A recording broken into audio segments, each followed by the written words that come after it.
Esto es Juan Almeida, la mejor guía para el fascinante viaje hacia los oscuros pasillos de la farándula política cubana. Prepárate para sumergirte en un mundo de intrigas que solo yo podré contar. En este podcast seremos los exploradores incansables de la información privilegiada, desentrañando los misterios que rodean a los protagonistas de la escena política de Cuba, desde figuras influyentes hasta los secretos más celosamente guardados.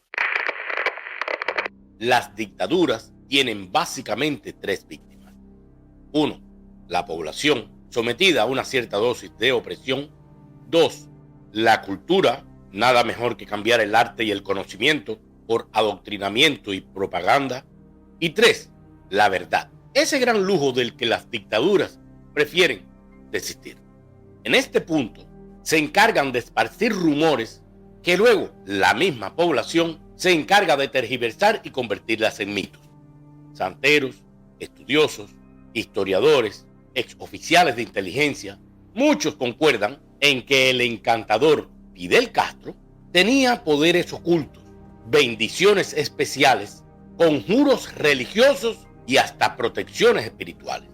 Porque claro, Fidel Castro y su aparato propagandístico no dejaron nada al azar y supieron utilizar cada creencia popular para infundir confianza, idolatría y terror. Durante el primer Congreso del Partido Comunista de Cuba, celebrado en 1971, se dedicó un amplio espacio para fijar la posición del partido sobre la religión como ideología. Dentro de la plataforma propagandística, en el capítulo dedicado a la política ideológica, se sitúa una resolución sobre política y religión. En ella se exponen los planteamientos leninistas sobre el tema. La religión es una expresión de una conciencia alienada y anticientífica que debe ser superada. Y se afirma además que el partido se esfuerza para difundir entre las masas la concepción científica del materialismo dialéctico e histórico y para liberarlas de los dogmas y prejuicios que las religiones engendran. Pero eso sí, si el dios venerado es Fidel Castro, entonces esa religión será siempre bien aceptada. Se sabe que en el cuadro religioso social cubano intervienen un conjunto muy variado de expresiones religiosas de distintos orígenes históricos como el catolicismo, 54 denominaciones protestantes y o evangélicas, la religión yorubá o santería, la regla conga o palo monte, el espiritismo en tres vertientes fundamentales e incluso el judaísmo, entre otros. Todas tenían que ser penetradas. Y en esa dirección era sabido que durante la lucha allá en la Sierra Maestra, los barbudos se adornaban con collares religiosos y portaban imágenes de santos y vírgenes. Por supuesto, los collares religiosos y las figuras sagradas sirvieron en ocasiones incluso más que los fusiles y las consignas. No pocas personas cercanas a Fidel Castro practicaron la santería, el palo monte o el espiritismo. El médico y comandante René Vallejo, Celia Sánchez Manduley, Aide Santamaría y mi padre, Juan Almeida Bosque, tenía hecho changó con oro para el gayú desde los 9 años de edad. Se dice que después del desembarco del Granma y el desastre de Alegría de Pío, Fidel le encargó a unas sacerdotisas indias de la región oriental de Baracoa hacer unas protecciones para él y sus compañeros de lucha. Se dice también que esos trabajos de protección se debían entregar y se entregaron de vuelta después del triunfo revolucionario. Uno de esos resguardos lo ofreció el hoy difunto comandante René de los Santos a la patrona de Cuba allá en el Santuario del Cobre. Pero, ¿creían eso en realidad Fidel Castro o solamente fue un ardid para manipularnos a todos? No lo sé. La realidad es que al entonces joven Fidel Castro, de formación católica jesuita, la primera vez que se le vincula a religiones yorubá fue cuando durante su primer discurso triunfal en enero del 59, una paloma blanca se posó sobre su hombro y los sacerdotes santeros se encargaron de configurar el mito de la relación del líder revolucionario con el sincretismo afrocubano y lo convirtieron en una especie de mensajero entre la tierra y el cielo, tocado por Obatalá, el dios supremo de los orichas. Casualidad o no, el simbolismo afrocubano acompañó a Fidel hasta su tumba, o mejor dicho, hasta su piedra. porque hasta su entierro en Santiago de Cuba, el domingo 4 de diciembre, coincidió con el Día de la Santa Bárbara.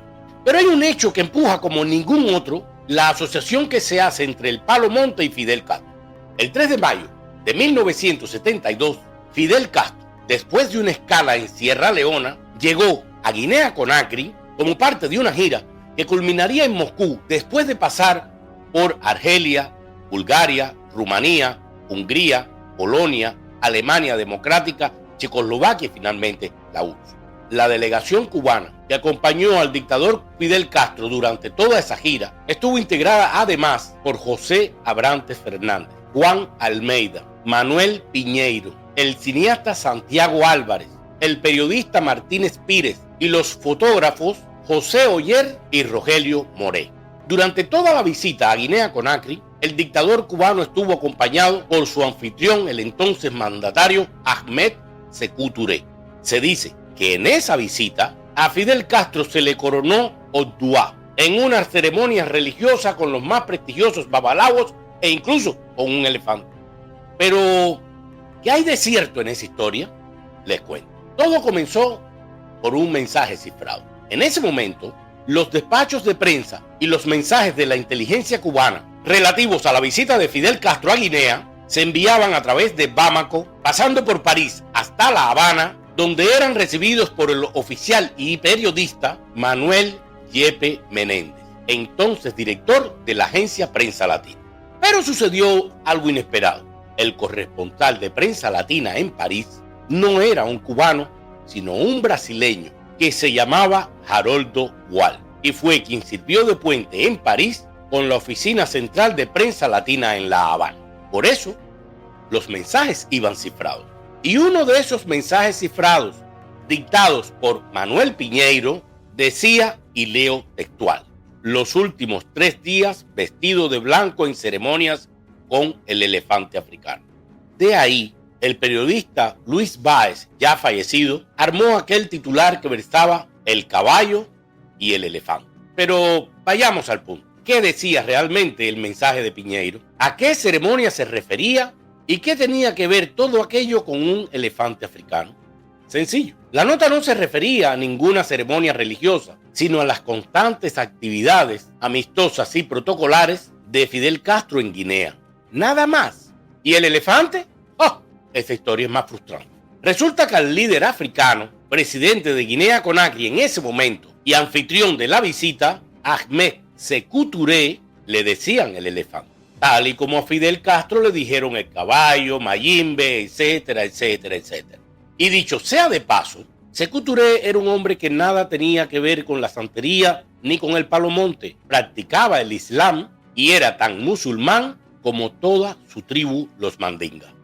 O sea, todo lo que se tejió sobre la santería en esa gira y lo de la ceremonia con babalawos y elefante fue pura mitología cubana. Y es simplemente otra mentira. Ha sido un verdadero placer desentrañar los secretos de la farándula política cubana. Si desea seguir explorando los entresijos del poder, encuéntrenos en Facebook, X, YouTube, Spotify y todas las redes sociales. Suscríbete, sugiere temas, comenta y comparte, porque los más jugosos secretos del poder solamente se comparten con los oyentes más leales.